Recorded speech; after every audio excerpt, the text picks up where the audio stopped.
Grande es la fidelidad de Dios y para siempre su misericordia.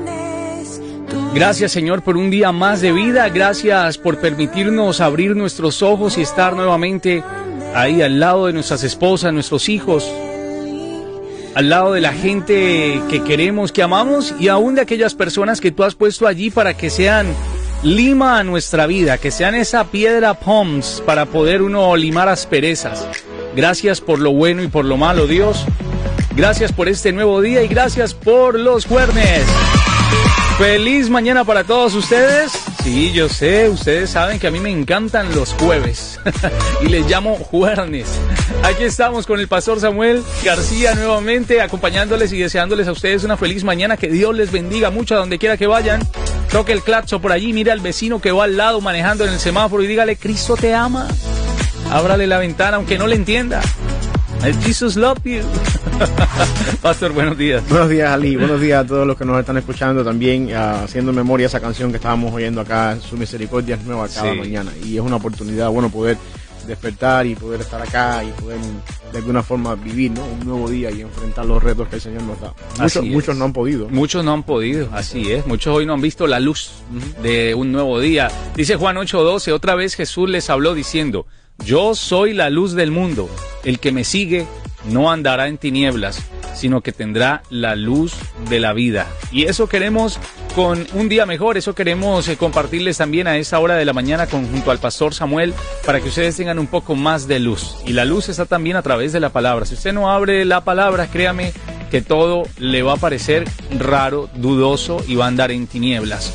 Y hoy precisamente, pastor, vamos a estar hablando un poco sobre un tema que para muchos es confuso, ¿no? Porque la parte de lo que es el Levítico y algunos libros o pasajes de la Biblia del Antiguo Testamento se basan mucho en el tema sacrificial y de cómo eran los pactos por mitades y de partir animales, y ahí se nos va a levantar algún animalista de pronto a decir: ¿cómo es posible? Miren, es que eso era lo que hacían desde un principio.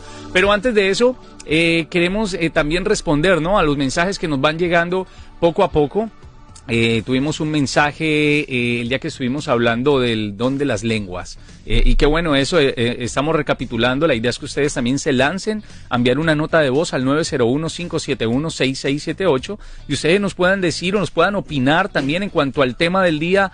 ¿Qué opinión le merece, si usted está de acuerdo o no?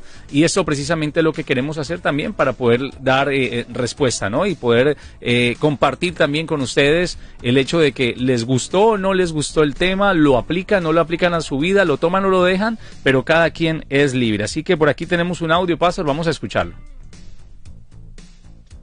Muy buen día, Ali. Nada más quiero hacer una contribución bien puntual sobre lo que estuvieron compartiendo acerca de las lenguas, dones y cosas así. Y si las lenguas limitásemos solamente a idiomas, glosa, entonces, ¿cómo responderíamos a lo que Pablo dice en 1 Corintios capítulo 14, verso 2? En el cual dice que el que habla en lenguas no habla a los hombres, pues nadie le entiende, sino que habla a Dios. Entonces, si fuera idiomas entendibles nada más, pues Pablo dice que el que habla lenguas no habla a los hombres, sino a Dios, y nadie lo entiende. Sin embargo, en Romanos capítulo 8 también dice, en el verso 26, que qué hemos de pedir como conviene, no lo sabemos. Pero el Espíritu Santo mismo intercede por nosotros con gemidos indecibles, porque el que conoce la voluntad del Padre y la relación del Padre y del Espíritu, ellos hacen la oración perfecta. Entonces tenemos que hacer la distinción entre los que son los dones de edificación para la iglesia y los dones que son de edificación personal. En este caso, los idiomas que otros pueden entender, las lenguas que otros pueden entender, son lenguas, dones para edificación de la iglesia, en este caso para alcanzar, para evangelizar. Eso es para la iglesia. Pero hay cosas que son personales para edificación personal. El hablar en lengua en un tiempo de oración, en el cual, como dice Romanos 8:26, y como dice 1 Corintios capítulo 14, verso 2, nadie va a entender, ni siquiera nosotros. Pero es el Espíritu Santo el que intercede con una oración correcta conforme al Padre. Y eso no es algo que uno decide cuándo hablar y cuándo no, sino que es el Espíritu Santo que gobierna la oración, el hablar de uno. Entonces, acerca de que tal don o tal ministerio está vigente o no, ¿quién tiene la autoridad para decir que ya no está vigente o sigue? Solamente la palabra. Y la palabra en Efesios capítulo 4, a partir del verso 11, nos explica que Él mismo, Jesucristo mismo, constituyó no las congregaciones, sino que Él constituyó a unos apóstoles, profetas, evangelistas, pastores, maestros, y da la razón para la edificación de la obra, para la perfección de los santos, para edificación de la iglesia. Pero también pone una fecha allí, dice, hasta que todos lleguemos a la unidad de la fe, a la estatura de un varón perfecto, hechos a la imagen, a la plenitud de Jesucristo. En mi experiencia personal, en mi vida cotidiana, por donde mire, yo no veo que la iglesia haya llegado a una plenitud de Cristo, a la unidad de la fe, o que ya esté totalmente edificada. Y si ya está totalmente edificada, si ya hemos llegado a la unidad de la fe, entonces, ¿por qué Cristo no viene ya por ella o por nosotros? Entonces es evidente que todavía es necesario los ministerios, porque la iglesia todavía debe ser edificada, los santos todavía debemos ser perfeccionados, y todavía la obra del ministerio está continuando. Una cosa es el ministerio, es la edificación. Los ministerios son las herramientas que Dios establece para edificar la iglesia. Entonces, termino diciendo, respecto a las lenguas, una cosa es el don para edificar la iglesia, como en Hechos, por ejemplo, que se habló en idiomas diferentes que otros entendían, pero otra cosa es el don personal de edificación personal, como dice Romanos 8 y 1 Corintios capítulo 14, verso 2. El que habla lenguas no habla a los hombres, sino a Dios, pues nadie le entiende. Bueno, pastor. Bueno, ¿Qué opinión ahí? ¿Qué opinión merece ahí? Eso lo envió el pastor Daniel. Sí, un saludo para el pastor Daniel, si nos estás escuchando también, bendiciones para ti. Voy a responder, él está hablando dos cosas. Sí. Voy a responder dos cosas. Que incluso tienen pendiente un cafecito, me dice. Sí, sí, está pendiente por allí. Voy a hablar, él está hablando primero del don de los apóstoles, en la segunda parte del audio, y la primera parte del audio habla de pasajes de 1 Corintios 14 y Romanos 8, con relación al don de lenguas. Rapidito voy a dar mi punto de vista con respecto a las dos cosas que él está hablando. Yo sé que muchas personas pueden discrepar acá y está bien. Yo creo, 1 Corintios 14, 2, cuando Pablo dice acá que el que habla en lenguas no habla a los hombres sino a Dios, pues nadie lo entiende. La razón por la que le habla a Dios es precisamente porque nadie lo entiende. El versículo mismo lo está diciendo. Yo no creo acá que Pablo esté hablando de una persona que ni siquiera el que habla sabe lo que está diciendo, porque después más adelante, en el versículo 3, dice Pablo, pero el que profetiza habla a los hombres para edificación y exhortación. El versículo 4, el que habla en lengua extraña a sí mismo se edifica. En otras palabras, lo que estoy diciendo acá es que yo creo que no existe edificación personal si yo no entiendo lo que estoy diciendo. Okay. Tiene que haber cuando yo hablo en lengua, yo no puedo, y yo no encuentro base bíblica para apoyar eso de que una persona cae en un trance y empieza a hablar en un idioma que ni siquiera esa persona entiende, y en su hablar, sin entender lo que está diciendo, pueda ser edificado. Eso yo no lo encuentro acá. Yo creo que Pablo está diciendo aquí que el que habla a Dios, habla por el Espíritu Misterios, es porque nadie entiende lo que él está diciendo, pero él sí está entendiendo lo que está diciendo, porque de otra manera, según el versículo 4, no pudiera ser edificado. Y Pablo está contrastando aquí el hablar en lenguas con el concepto de profetizar en medio de la iglesia donde todo el mundo sea edificado. Así que yo no creo, personalmente, que la persona que está hablando lengua extraña no está consciente de lo que está diciendo. Eso es una de las cosas que yo puedo encontrar aquí. Primeramente, la razón para eso es que la edificación de la fe cristiana se basa, obviamente, en un concepto donde uno entiende. Nuestra fe es una fe que es intelectual, una fe que uno puede analizar, pensar, el trabajo de la mente, renovar nuestro cuerpo, renovar nuestro espíritu por la mente, como dice Pablo en Romanos 12. Así que yo creo básicamente que esa es una de las cosas que Pablo está hablando en 1 Corintios capítulo 14. Con respecto a Romanos 8, 26, Pablo aquí no está hablando de la lengua. En Romanos 8 Pablo está hablando incluso de otro tema que nada que ver con la lengua. Está hablando incluso de ese anhelo de la creación, de ese deseo que uno tiene de estar con el Señor, de esa forma, de esa comunión con Dios en lo personal. En el versículo 16, 18 dice que tengo por cierto que las aflicciones del tiempo presente no son comparables con la gloria venidera que en nosotros ha de manifestarse, porque el anhelo ardiente de la creación es el aguardar la manifestación de los hijos de Dios. Y luego más adelante, en ese contexto donde Pablo está diciendo esto, en el versículo 22, porque sabemos que toda la creación gime a una y aún está con dolores de parto hasta ese día, y no solo ella, sino también nosotros que tenemos las primicias del Espíritu. En ese contexto donde Pablo está hablando de ese anhelo ferviente que nosotros los cristianos tenemos de estar con el Señor, porque según el versículo 8, capítulo 8:1, hemos sido justificados, no hay condenación para nosotros. En ese anhelo de conocer más al Señor es que Pablo dice lo que está en el versículo 26, que de igual manera el Espíritu nos ayuda en nuestra debilidad, porque ¿qué hemos de pedir como conviene? No lo sabemos, porque ni siquiera todavía estamos en esa comunión íntima, estrecha, hasta que estemos con el Señor. Pablo está hablando en Romanos 8 de todas las cosas que tenemos en Cristo, que nosotros todavía no hemos podido disfrutar porque no estamos en la presencia del Señor, y que del lado acá tenemos esas arras, que es lo que también Pablo llama, que es el Espíritu Santo, que nos ayuda de alguna manera a comunicarnos con un Dios que no conocemos del todo, que sabemos que tiene grandes cosas para nosotros, pero que no conocemos del todo. Pero en ningún momento de Romanos 8 Pablo está hablando de la lengua. Eso de que el Espíritu intercede por mí con gemidos indecibles, en todo caso, no soy yo el que hago los gemidos indecibles, es el Espíritu el que hace los gemidos indecibles. Según Romanos 8:26, que es el pasaje que Daniel decía, de igual manera el Espíritu nos ayuda en nuestra debilidad, porque qué hemos de pedir como conviene no lo sabemos, pero el Espíritu mismo intercede por nosotros con gemidos indecibles. O sea, no soy yo el que hace los gemidos indecibles, si es que eso se quiere interpretar como ese don de lengua que yo no... Como una especie de manera de comunicarse con Dios, como no, otra lengua. Exacto, como esa idea de que yo no entiendo lo que estoy diciendo, pero en mi tiempo personal con Dios yo soy edificado por eso.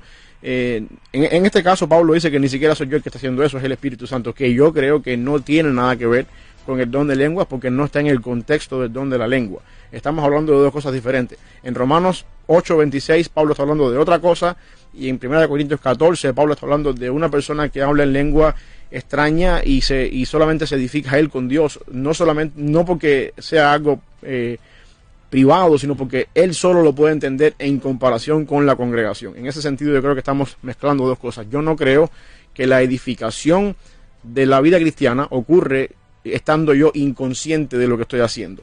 Eso yo no lo veo en ningún lugar en la palabra del Señor. Por otro lado, en cuanto a esa parte, en cuanto a la parte de los profetas y de los apóstoles hoy en día, que es la segunda parte del audio de mi hermano Daniel, yo creo básicamente que cuando Pablo dice en Efesios 4, que es el pasaje que el hermano estaba citando, que él mismo estableció a unos apóstoles, profetas, evangelistas, pastores y maestros para edificar la obra del ministerio hasta que todos lleguemos, mi punto de vista es que la función apostolar y la función profética, según el mismo Efesios 2:20, que dice que somos edificados en la doctrina de los apóstoles, la función de los apóstoles, desde que Jesucristo fundó la iglesia hasta que Jesucristo venga otra vez, es establecer esa base doctrinal. Pablo habla también de eso en 1 Corintios, cuando dice él que él como apóstol pone el fundamento y todo el mundo sobreedifica después sobre ese fundamento, y luego Pablo dice, tengan cuidado cómo sobreedifican, porque Jesucristo es la piedra angular, y que cualquiera que ponga otro fundamento que el que ya está puesto, pasado, entonces ten problema.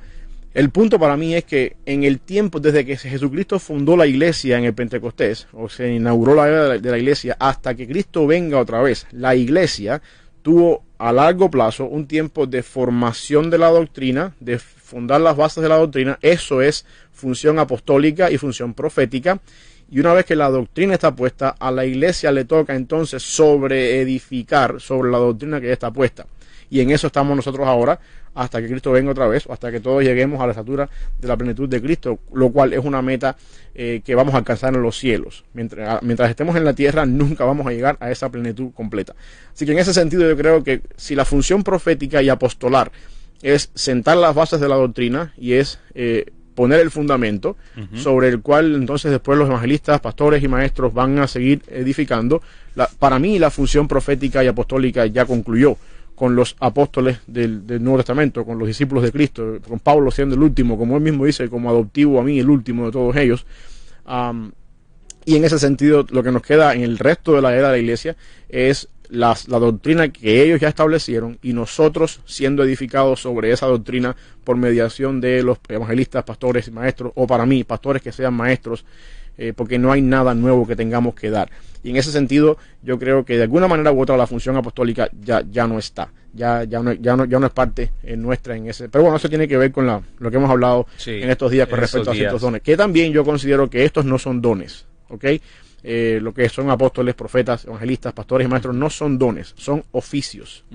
Oficios que Dios pone en personas que requieren ciertos dones. Pero que no son dones como tal, son oficios. Pero bueno, ese es mi punto de vista, y gracias, Daniel, por tu comentario ahí. Así es. Ya después ustedes se extienden. Sí. Ya después ustedes, porque yo me imagino que es bueno, ¿no? Es bueno el hecho también de conocer distintas opiniones y llegar a la concordancia o a la luz de lo que es la palabra también, y saberla escudriñar, de eso se trata. Y más allá de uno presentar algún tipo de noticia o programa, es que la gente también se dé la tarea, ¿no? De decir, espérame, yo quiero saber si el pastor Samuel está hablando de este versículo en especial, voy a ir allá. Claro. De que abran la palabra y de que traiga también mucha luz. Pastor, concluido esto, el tema de los sacrificios, hoy en día, el tema sacrificial, el tema que incluso los sacrificios es prácticamente una imitación de lo que hacía también el pueblo de Israel, y que lo han tomado en muchas sectas hoy en día, entre ellas el satanismo, y entre ellas el que tenga que haber sacrificios incluso a veces humanos, ¿no? Sí. Para poder adquirir algún tipo de poder, o de que alguna deidad pueda llegar allí a darles como ese supuesto poder, ¿no? Ese supuesto blindaje a lo que están haciendo en ese momento. Sí, el tema de los sacrificios es un tema en la Biblia que tiene que interpretarse en su contexto inmediato y en su contexto a largo plazo. Cuando Dios llamó a Abraham, en la cultura del mundo mesopotámico donde Abraham vivió, era normal establecer pactos de esa manera, a través de sacrificios. De hecho, hay un pasaje donde Dios y Abraham hacen un pacto, y Abraham tiene que cortar unos animales y dividirlos a la mitad, y entonces la costumbre de la época era esa. Se cortaban esos animales y se caminaba por en medio de los animales cortados, y entonces se iba recitando, ¿no?, de alguna manera el pacto. Vamos a suponer que el pacto, vamos a traerlo a nuestros días para poner un ejemplo. Vamos a suponer que yo estoy comprando una propiedad, y el pacto es que mientras yo pague todos los meses el pago mensual de la propiedad, no puede el banco embargarme la propiedad ni quitarme mi propiedad. Ese es el convenio. Si yo pago, yo soy responsable de la propiedad. El banco no puede quitarme la propiedad si yo estoy pagando. Entonces, si estuviéramos en el Medio Oriente, en el mundo mesopotámico de la época de Abraham, el banco y yo cortaríamos unos animales, los pondríamos a la mitad, yo caminaría por en medio de los animales y yo diría, mientras yo esté pagando todos los meses el costo de la propiedad, a mí el banco no me puede embargar. Y cuando yo termine de caminar, después vendría el banco y caminaría por los animales y diría, mientras esta persona me esté pagando, yo no voy a quitarle la propiedad. Entonces, y ahí quedaba el pacto establecido. Y por supuesto, si en algún momento alguno de los dos violábamos el pacto, la idea era que nos pasara lo mismo que le pasó a los animales, que fuéramos partidos por la mitad. Sí, fuéramos básicamente ejecutados, fuéramos muertos. Era también bastante simbólico, ¿no? El hecho de que los animales y la sangre derramada, todo tenía un significado bastante fuerte, ¿no? Y el punto es que todo eso, yo quiero que entendamos algo, la Biblia es una revelación progresiva de Dios. Con esto quiero decir que Dios se va revelando a la humanidad poco a poco, a medida que Él va, diríamos, revelando su plan. Todo esto de los sacrificios apunta a algo más, que es Jesucristo en la cruz, el verdadero sacrificio por nuestros pecados, que no era tan fácil de entender para Abraham si Dios se hubiese revelado a Abraham en la forma en que se revelaba después, no sé, digamos, en el tiempo de la gracia. Yo quiero que veamos algo importante acá. Dios usa su revelación según los medios en los cuales la persona alrededor pueden entenderlo. Y ahí es donde tenemos que tener en cuenta que para Abraham esa era lo cotidiano. Para nosotros es diferente. En el tiempo de Cristo es distinto. Y aunque hay mucha similitud, el punto es que nosotros entendamos el concepto detrás de todo lo que se nos está mostrando en relación a esas cosas. Por ejemplo, la idea de los animales partidos, la idea de la sangre que se derrama, la idea de que la sangre la prohíbe la Biblia en el Antiguo Testamento que se coma porque ahí está la vida. Y uno dice, bueno, ¿en qué momento en la sangre está la vida? Yo puedo tener un cadáver ahí acostado en una camilla en un hospital de una persona que acaba de morir, y por mucha sangre que yo le ponga a esa persona no va a volver a la vida. Entonces, ¿qué significa esto de que en la sangre está la vida? Bueno, el concepto es que la sangre, Dios dice, en el Antiguo Testamento, la sangre es el medio para hacer expiación. La vida no es tanto que la persona vuelve a la vida, sino la vida es la expiación del pecado. Dios me da vida a través de la sangre derramada de Cristo. La sangre que se derrama, que quita la vida de un animal, es la misma sangre que eventualmente se derrama en la cruz, que me da vida a mí cuando perdona mis pecados por el sacrificio de Cristo. Y definitivamente una persona sin sangre no vive. Obviamente. La sangre de Cristo tiene poder, pero la sangre también, que en estos momentos hablándolo en esta parte coloquial que somos nosotros, una persona puede llegar a sentirse mejor cuando le aumentan plaquetas y cuando le hacen algún tipo de transfusión. Sí, puede volver a regenerarse nuevamente, y de ahí el hecho del por qué muchos pactos también en la antigüedad tenían que ver con sacrificios y con sangre. Sí, eso puede ser una opción, y yo creo que también está bien, pero mi idea es que eso va mucho más allá. La idea de sangre en la Biblia obviamente implica muerte. Derramamiento de sangre de un animal o de cualquier persona que moría implica muerte. Y de esa manera la muerte y la sangre que se derrama de un animal es la vida se va. Demostrando de alguna forma física, ¿no? Cómo es que la vida sale con la sangre que se derrama. Y la idea de todo esto en los sacrificios es interesante, porque el concepto de sacrificio en el Antiguo Testamento, especialmente en el libro de Levítico, la persona que venía a ofrecer un sacrificio traía la ofrenda, traía ese animal de su propio ganado, lo estuvo alimentando, lo estuvo creciendo, y tenía que ser el mejor del rebaño, obviamente. Rebaño, sí. Lo estuvo trayendo, lo estuvo hasta el punto de que lo lleva en el altar, le impone las manos sobre el animal, que la imposición de manos aquí no es tanto, no es lo que hacemos hoy cuando ordenamos a alguien al pastorado. La idea de imponer las manos aquí, según el texto hebreo, es hacer presión sobre la cabeza del animal, como diciendo de alguna manera, lo que ese animal le va a pasar ahora es lo que yo me merezco. Es como una transferencia simbólica de mi pecado sobre ese animal, y después de esa manera gráficamente quitarle la vida al animal, derramar la sangre al animal. La persona que está del lado acá debería estar consciente en todo momento: yo soy ese animal. Mis pecados me llevan a ese lugar, a esa condición de que mi vida se derrama por culpa de mis pecados.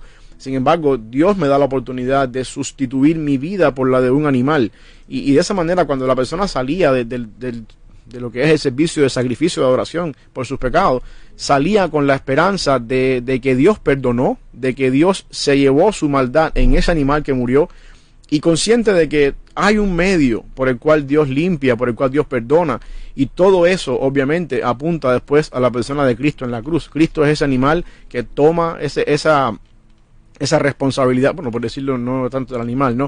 Sino Cristo es ese cordero, para usar un término más... Era una representación de lo que vendría después, ¿no? Era una representación de no solamente la manera de la sangre que iba a ser derramada, sino también cuando se hablaba de que tenía que ser un animal perfecto. Sí, un cordero perfecto, que tomaba mi lugar que yo me merezco. Y esa es la idea de lo que Jesucristo hace. Era la única redención de pecados que existía antes, ¿no? Y yo diría más que redención, diría remisión. Remisión, porque había que estarlo haciendo cada año. Cada año. Sin embargo, y Hebreos dice que los sacrificios del Antiguo Testamento no pueden para siempre quitar el pecado. Sin embargo, en Cristo encontramos el término redención, que es completamente diferente. Comprados de pecado y pertenecemos ahora al rebaño del Señor por el simple hecho de que alguien, en este caso Jesucristo, pagó el precio total de mi deuda en ese sentido. Y de esa forma, pues entonces la idea de los sacrificios, la idea de todos estos animales que se mataban, el mismo caso de la Pascua, la pintura en la puerta con la sangre, todo esto, Ali, es una figura, es, como dice Pablo, sombra de lo que había de venir y que apunta obviamente a Jesucristo. Y si nosotros no entendemos todos estos sacrificios en el contexto del tiempo bíblico en el que fueron dados, en el tiempo de los levíticos, en el tiempo de las culturas alrededor de Israel en ese tiempo, podemos traer hoy en día un problema de interpretación en nuestra sociedad. Eso de sacrificar animales, sacrificios de humanos, incluso en templos satánicos y cuestiones así, yo creo que de alguna forma eso no tiene nada que ver. Es sacar del contexto de lo que pasaba en el tiempo del Antiguo Testamento, sacar del contexto una práctica que apunta a una realidad en Cristo y entonces traerla después luego a sacarla de su contexto y aplicarla queriendo pensar que usando el mismo contexto hoy en día van a adquirir logro los mismos resultados. Pastor, en el tema de la santería se utiliza mucho el tema sacrificial también, ¿no? Sí. Se utiliza mucho la sangre. Y es lo mismo, el concepto está ahí, es por todo lo que implica y por todo lo que en el Antiguo Testamento se deja ver, pero que al mismo tiempo no se le da la interpretación adecuada.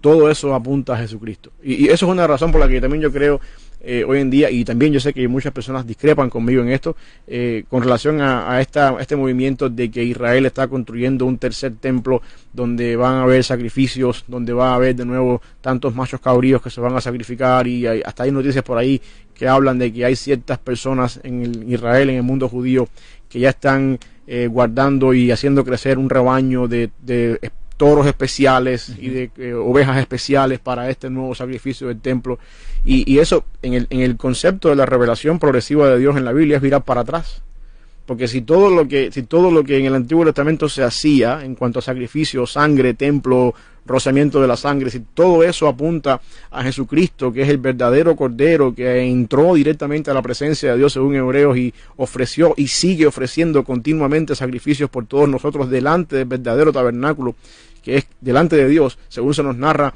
en Apocalipsis capítulo 5, ¿qué necesidad tenemos de volver para atrás hoy en día? Todo eso apunta a lo que ya fue, todo eso apunta a Cristo en la cruz, y si no tenemos la idea de ver la Biblia en su totalidad, y como mismo Cristo dice, toda la Escritura habla de mí, es inspirada. Y tiene que ver conmigo. Si no tenemos la capacidad de ver estas cosas así, que todo esto es de alguna forma figurando a Jesucristo, nos perdemos en el camino y entonces aplicamos y traemos a nuestros días otras cosas que no tienen nada que ver con eso.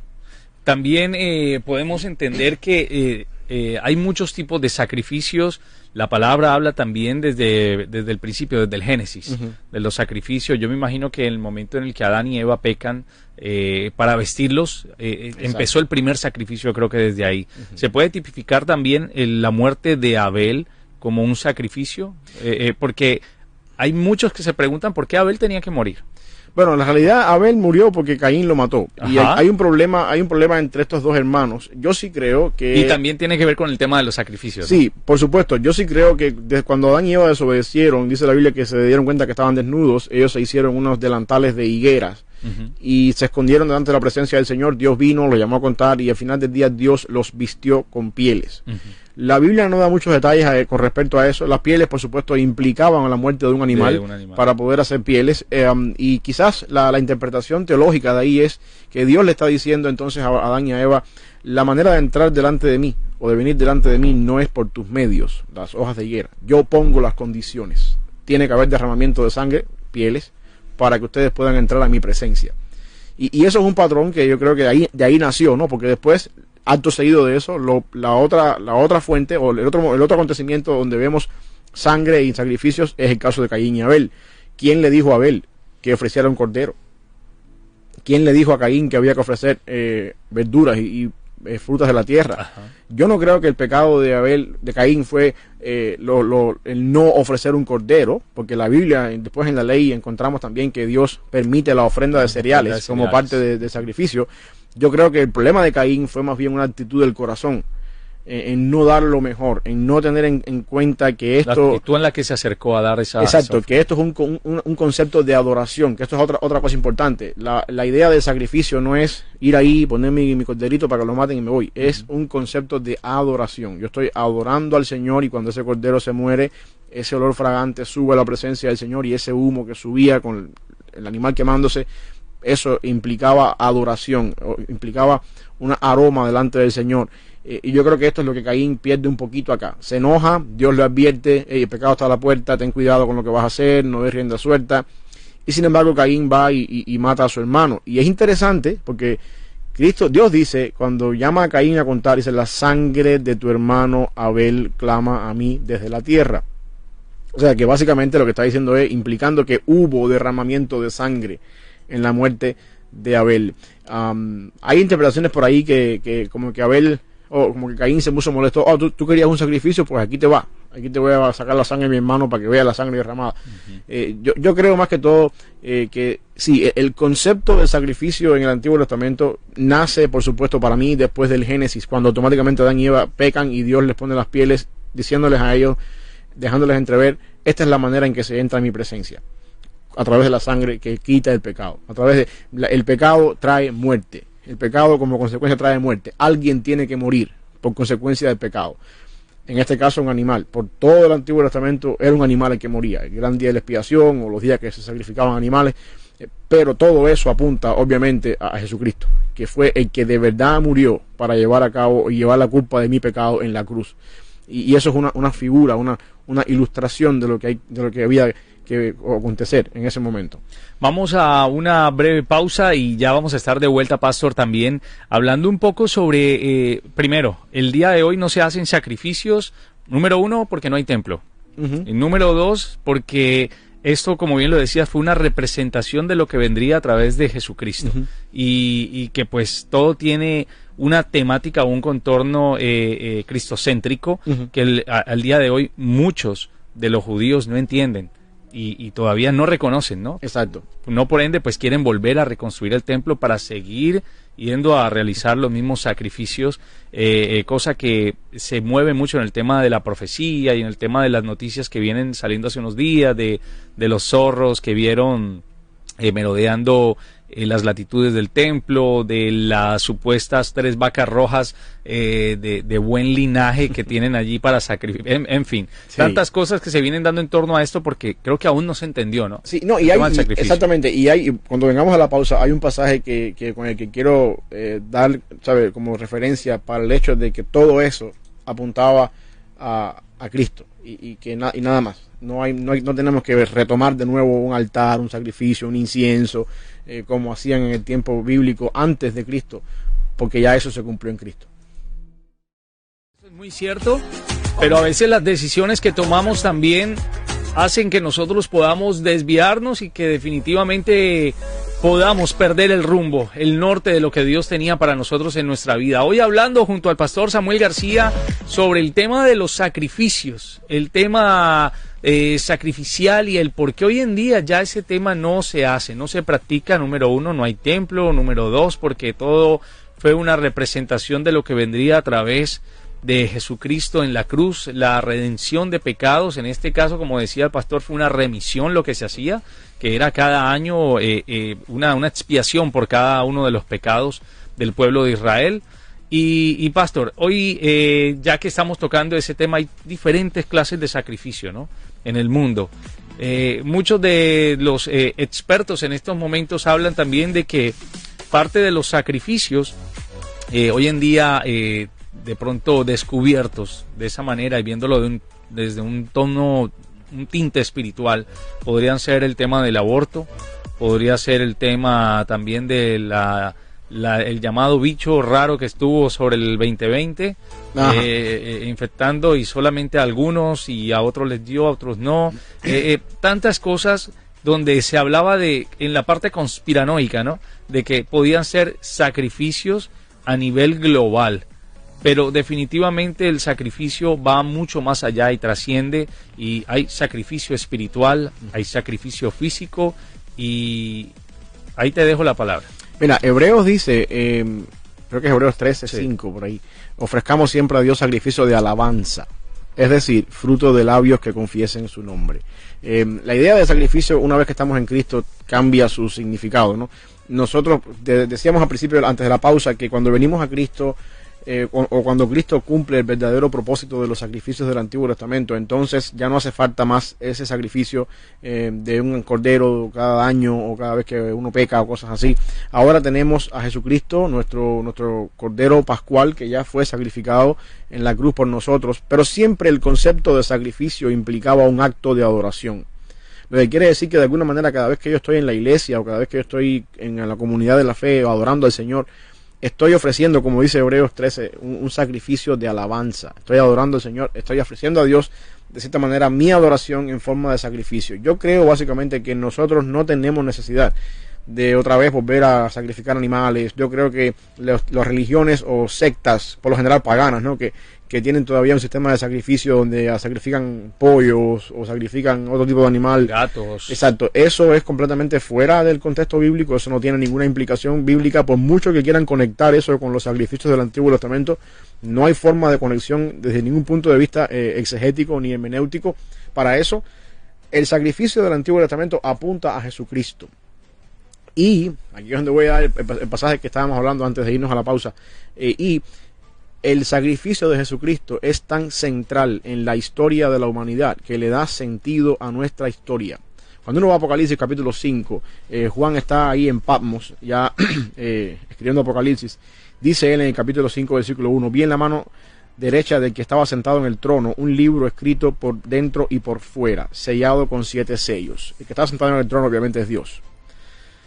Y vi a un ángel fuerte que pregonaba a gran voz, ¿quién es digno de abrir el libro y desatar los sellos? Y ninguno, ni en el cielo, ni en la tierra, ni debajo de la tierra, podía abrir el libro, ni aún mirarlo. El libro, este rollo, es la historia de la humanidad. Esto tiene que ver con la historia de la humanidad. Es todo lo que es la historia. Sí. ¿Ok? Nadie podía abrir el libro. La historia es incierta, no tiene sentido, y no hay nadie que lo pueda hacer hasta este momento. Versículo 4.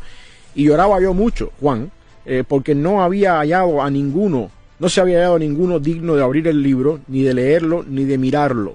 En otras palabras, hasta este momento la historia no tiene sentido, no hay nadie que pueda abrir ese rollo, no hay nadie que pueda abrir el libro. Juan está en Patmos viendo esa ilustración en los cielos, o ese episodio en los cielos, de que la historia de la humanidad no tiene sentido, porque nadie puede abrir ese libro. Uno de los ancianos me dijo, no llores, he aquí el león de la tribu de Judá, este es Cristo, la raíz de David, Cristo, ha vencido para abrir el libro y desatar sus 7 sellos. En otras palabras, ¿dónde venció? ¿Cómo venció? ¿Y qué tipo de vencimiento es este que le da sentido a la historia? Que permite que el libro se pueda abrir y que la historia se empiece a desenvolver con sentido. Versículo 6. Y miré y vi que en medio del trono y de los 4 seres vivientes y en medio de los ancianos estaba en pie un cordero como inmolado.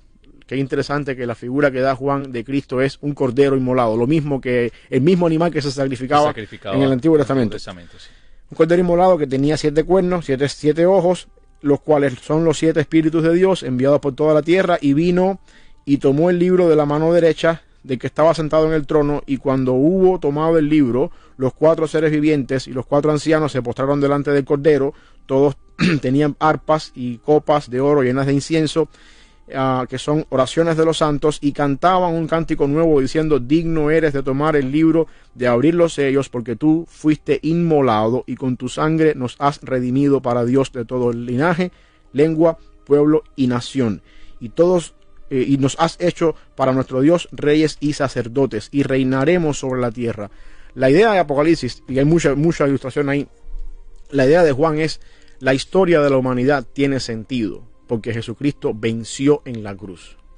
Porque el sacrificio de Cristo en la cruz, aunque pareció una derrota, aunque pareció que fue el fin de un Mesías que estaba pregonando un evangelio diferente a lo que los judíos pensaban, la gloria de Cristo se hace manifiesta en la cruz, porque eso apunta a toda la conglomeración de toda la Biblia, desde Génesis hasta Apocalipsis. Todo eso apunta a la cruz.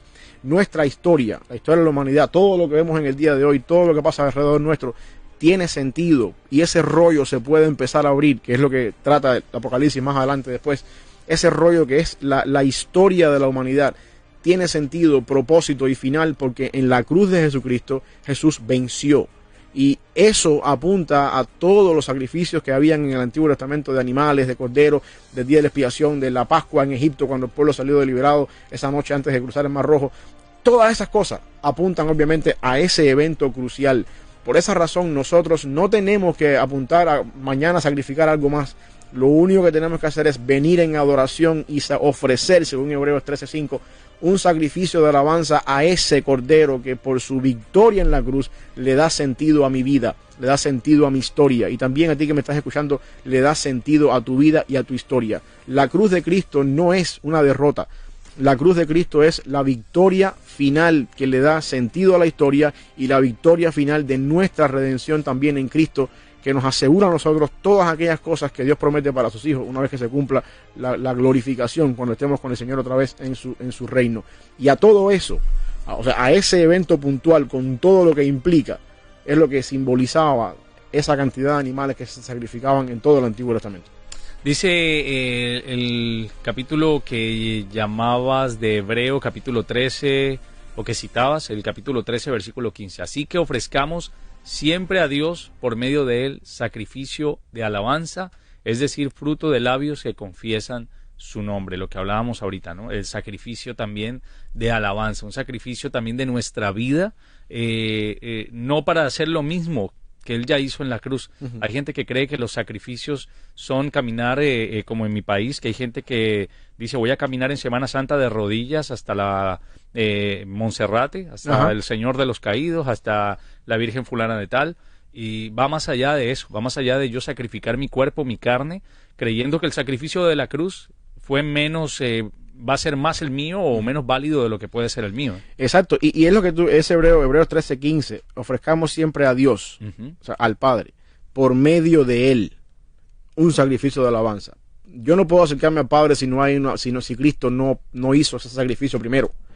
Y como Cristo ya pagó ese sacrificio, como él cumplió, de hecho la última palabra de Jesús en la cruz fue consumado es, tetelestai. Como que ya que puedes hacer. Ya está. Ahora lo que nos queda es acercarnos a ese Dios que él abrió un camino. Acercarnos a ese Dios que nos está esperando ahora como el padre del hijo pródigo en el camino, esperando que vengamos a él, no porque somos buenos, no porque tenemos ciertas capacidades, ni porque lo merezcamos. No, sencillamente porque Cristo abrió ese camino con su propia sangre, y debido a que él es digno de recibir, debido a que él murió en la cruz y la cruz fue la victoria de nuestra fe, entonces podemos acercarnos a Dios para ofrecer un sacrificio no de animales, un sacrificio de alabanza, vivir una vida 24/7 en adoración, en alabanza a ese Dios que abrió el camino para que podamos entrar a adorarle a ese lugar santísimo por medio de Jesucristo. Y todo eso es una figura, o sea, todos los sacrificios en el Antiguo Testamento, todo el libro Levítico es una figura de eso. Levítico responde básicamente a la pregunta: ¿quién podrá acercarse al lugar santísimo? ¿Quién puede? Como el Salmo creo que es 5, 2, no me acuerdo, que dice ¿quién entrará a tu presencia? ¿Quién podrá caminar en tus atrios? Y Levítico básicamente responde: la única forma de hacer eso es por los sacrificios, por la sangre que se derrama, porque eso es una figura o una ilustración del verdadero camino que se va a abrir en la cruz, en la muerte de Cristo, y con la sangre del verdadero Cordero inmolado, quien al haber sido inmolado es digno de recibir toda honra, toda gloria, toda alabanza, y al mismo tiempo en su victoria en la cruz nos ha comprado redención, un término nuevo acá ahora, nos ha redimido con su sangre para ser una nación, un pueblo completamente en la gloria del Señor. Y esa es la esencia del sacrificio en el Antiguo Testamento. Dicho todo esto, es bueno que ustedes entiendan que el sacrificio más grande que pudimos haber nosotros encontrado para nuestra salvación, para nuestra redención de pecados, ya se hizo en la cruz, ya lo hizo Jesús, y que la representación de los animales, o más bien el sacrificio de animales en el Antiguo Testamento y a lo largo y ancho de la palabra de Dios, ya tipificaba lo que iba a pasar en el futuro.